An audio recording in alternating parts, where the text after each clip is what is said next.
Hello, good day to all my Form 4 students. Today we are here to continue our lesson video and we are going to do on chapter 7. The name of the chapter, Rate of Reaction. We are going to do introduction on this chapter, which is part 1. So let's start. So for this chapter, we are going to start from on definition on rate of reaction. Okay, so first thing first, you must know what is the meaning of reaction. Reaction happens when two substances react with each other. Okay, two or more substances react with each other. So that is what we call by reaction basically. So for here, meaning of rate of reaction. So please remember when rate is involved, so you must know that time is also involved here. Okay, so the general meaning for rate of reaction is measurement. Okay, measurement of change of quantity of reactant or product per unit time. Okay, like what I said just now, rate of reaction must involve reaction, as you know, and when we talk about rate, you must involve time. So that is the reason why the general definition, okay, so let me repeat, general definition for rate of reaction is measurement of change of quantity of reactant or product. Quantity of reactant or product, whichever which is observable and measurable.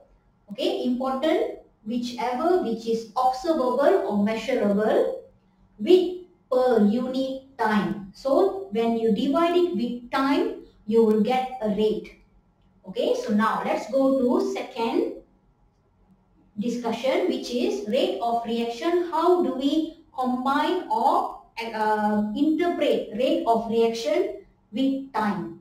Okay, so rate of reaction, the term that you're going to use for to define rate of reaction with time is very important. For instance, when you are talking about high rate of reaction, okay, so rate of reaction have only two, which is high or low. Okay, so don't use faster rate of reaction, slower rate of reaction, that is wrong. Okay, so when you are explaining about rate of reaction, the terms that you are allowed to use is high or low. So when you have higher rate of reaction, the time is faster. Okay, so please remember these terms. Okay, and when you have lower rate of reaction, the time taken is slower. Okay, so this is what you are supposed to know. Okay, so the term is important when you are explaining rate of reaction. So when a certain experiment has higher rate of reaction, that means the time taken is faster. When a certain reaction has lower rate of reaction, the time taken is slower. So when you have this explanation, you can come into conclusion that rate of reaction, so rate of reaction is equivalent to 1 over time. Okay, equivalent to 1 over time taken. This shows when rate of reaction increases or higher, okay, rate of reaction is higher, that means the time taken is faster. Okay, so that is how you should explain. Why? Because rate of reaction is inversely proportional to time. Okay, so time taken shorter, you can even use the word time taken shorter or faster. Okay, now so let's go to examples of fast reaction and slow reaction. So you have two type of reaction here, which is fast reaction or slow reaction. So fast reaction involves shorter time. Here longer time. Time taken is longer. Okay, so you can use the word faster. Okay, faster involves shorter time. Slower involves longer time. Okay, so that means these take a shorter time. Slow reaction takes a longer time. So let's go to example of fast reaction. Okay, when calcium carbonate, so marble chips, when you react it with metal, okay, sorry, when you reacted with hydrochloric acid, okay, and magnesium, okay, a reactive metal like magnesium, metal and acid, where it produces hydrogen gas. You can see it right in front of your eyes.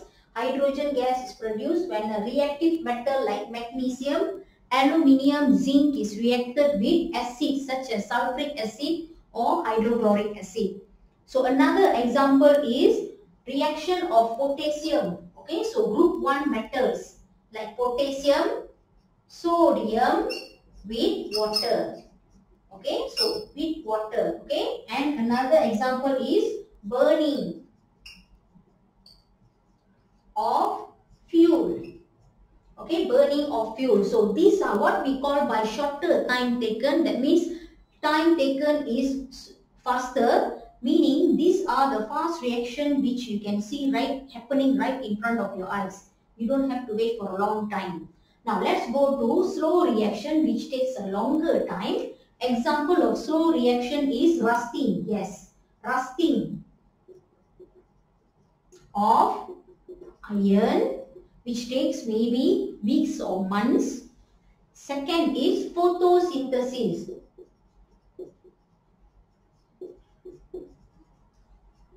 Okay, photosynthesis.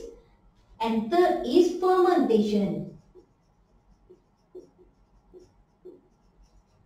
of fruit juice.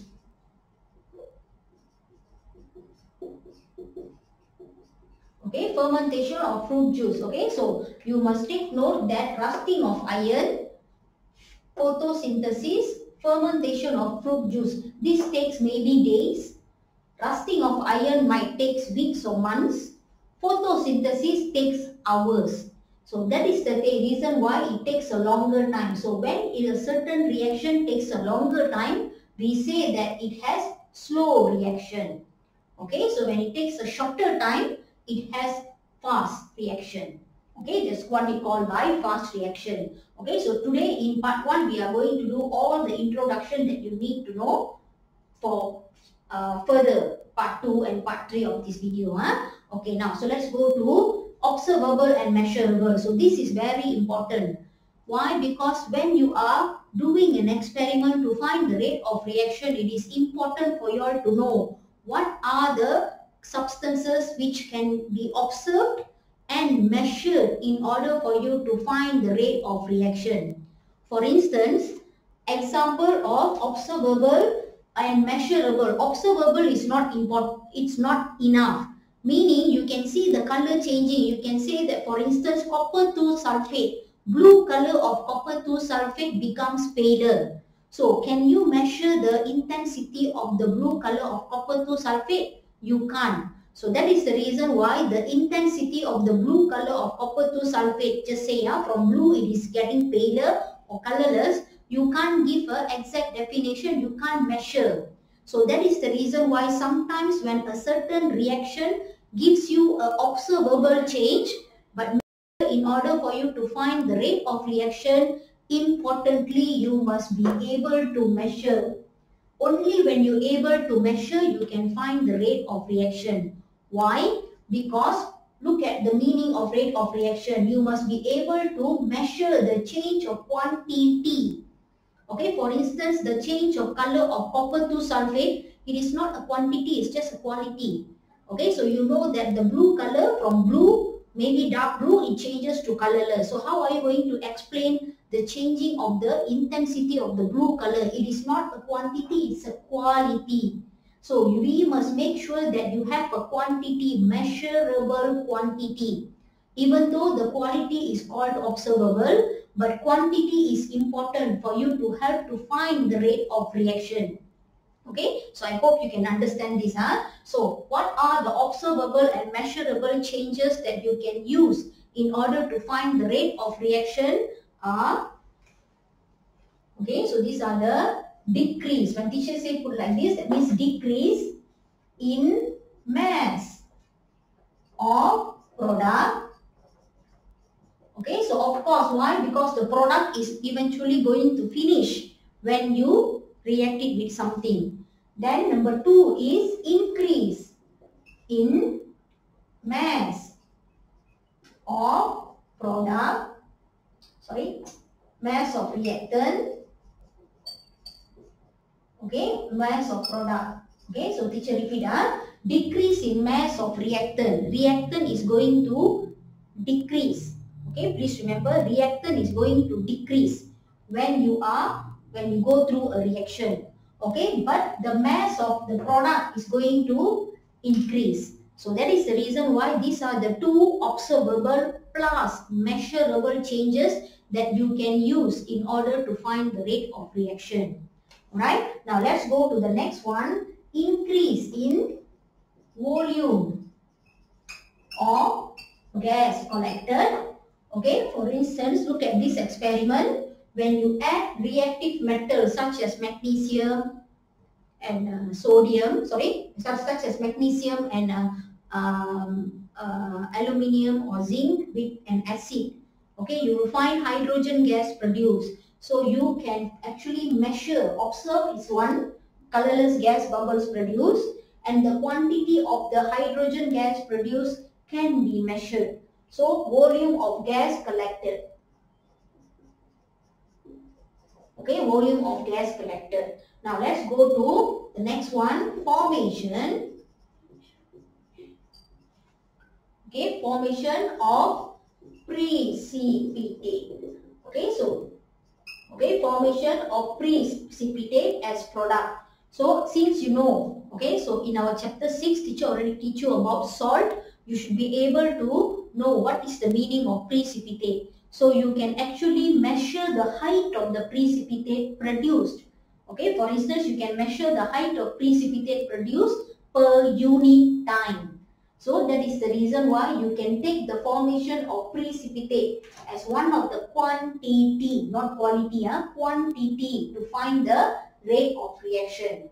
Now let's go to what are the units used in order to define rate of reaction. So example of unit is gram per second if it involves mass, gram per minute also when it involves mass, gram per second, gram per minute. So these are considered fast reactions. Okay, now let's go to number 2, cm cube per second or cm cube per minute. Okay, so this involves volume of gas, usually volume of gas. Okay, and also can be height of precipitate. Okay, height of precipitate produced per unit time. Alright, now the last will be, okay, so last will be the second or per minute, like what teachers told you, second or minute. Okay, not 3. Okay, so second or the amount of precipitate, the height of precipitate produced. Okay, height of precipitate produced in order per unit time. So you can find the height of precipitate to define rate of reaction. Alright, okay, now so let's go to the last discussion, which is how do you connect rate of reaction with the gradient of the graph.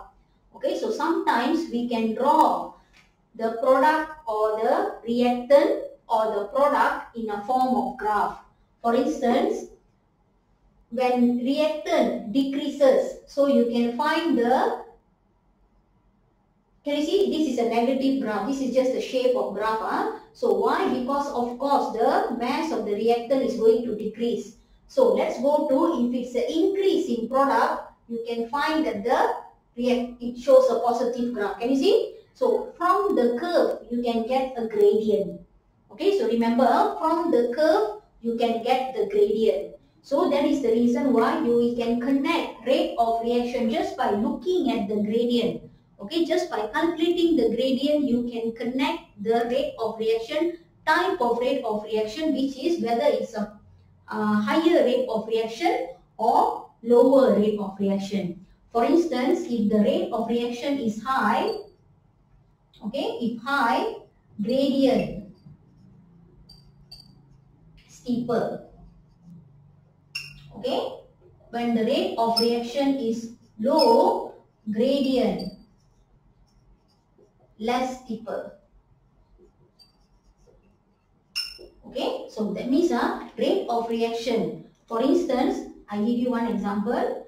Okay, so rate of reaction, so just say this reaction. Okay, so rate of reaction, so we can see that the rate of reaction, initial rate of reaction are usually high. So that is the reason why if you happen to find the gradient, just say you find the gradient in A, then you connect, not to say connect, you compare with the gradient at B. Okay, you compare gradient A with B, you can find the rate of reaction is A, in A is higher. Why? Because the gradient is steeper.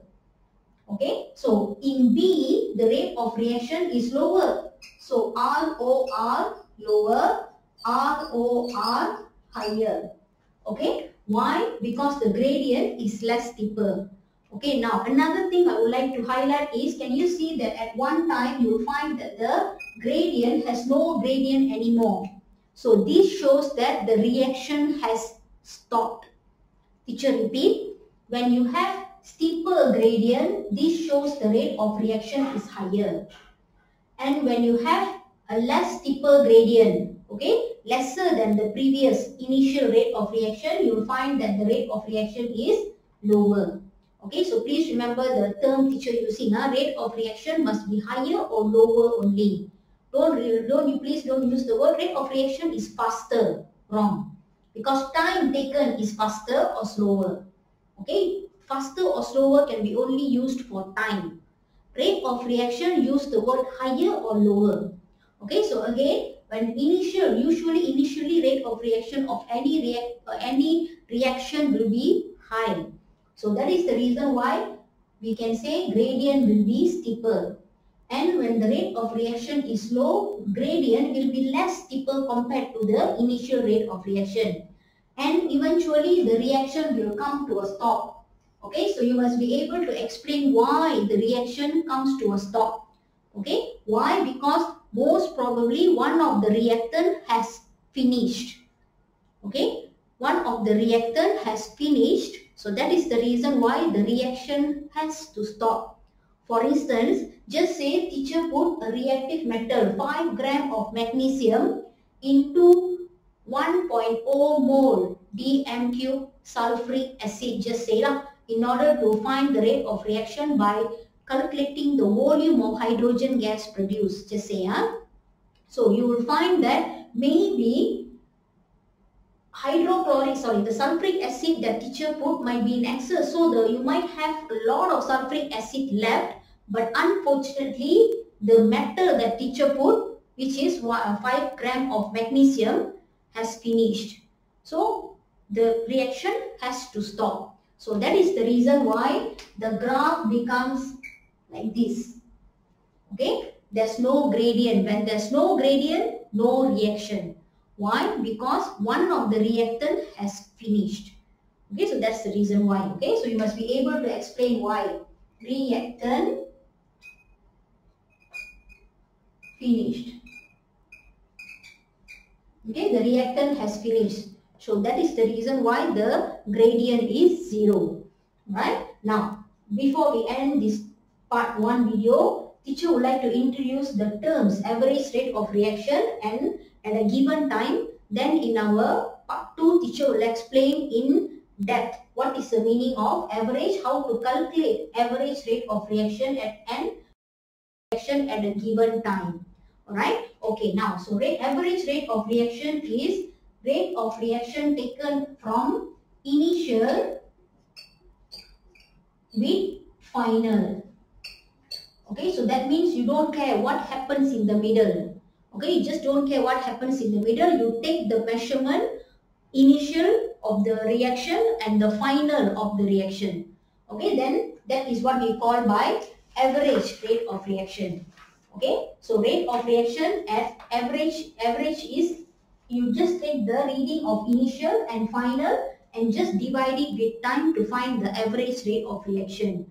Okay, so this is mainly, I hope you understand, this is mainly the gradient. You just take the gradient from initial and final. Let's say the reaction stop here, you just take the measurement from here to here and just divide it to find the gradient, because gradient is rate of reaction. Now, let's go to at any given time. So that is at a specific time.